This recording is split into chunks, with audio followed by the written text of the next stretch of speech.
Hello দর্শক, সবাই কেমন আছেন? আশা করি সবাই ভালো আছেন। এই যে আমার স্ক্রিনের মধ্যে দেখতেছেন, এই ভাইটারা তো সবাই চিনেন। সৌদি আরব প্রবাসী মঞ্জু। সে মরুভূমিতে ভিডিও করতো, সে মরুভূমিতে অনেক কষ্টে ছিল। তার কষ্টগুলা দেখে অনেক অনেক মানুষ চোখের পানি জড়াইছে।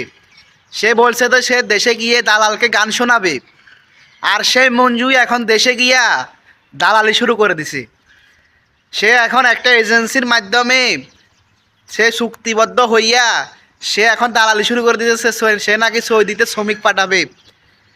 যে মানুষটা বলছে যে সে দালালের বিরুদ্ধে প্রতিনিয়ত কথা বলছে, দালালের বিরুদ্ধে প্রতিনিয়ত প্রতিবাদ করছে, সে মানুষটা এখন দেশে গিয়া দালালি শুরু করে দিছে। আপনারা দুনিয়াতে কাকে বিশ্বাস করবেন ভাই?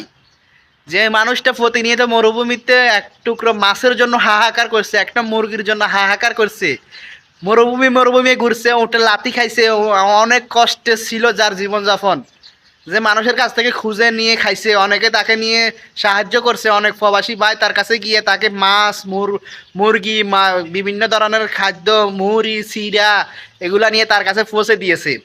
আজকে সে মঞ্জু দেখলাম যে ফেসবুকে এখন সে সবাইকে ডেকে ডেকে বলতেছে এখন সে দেশ এজেন্সির মাধ্যমে সে লোক পাঠাবে প্রবাসী। এখন আপনারা কাকে বিশ্বাস করবেন?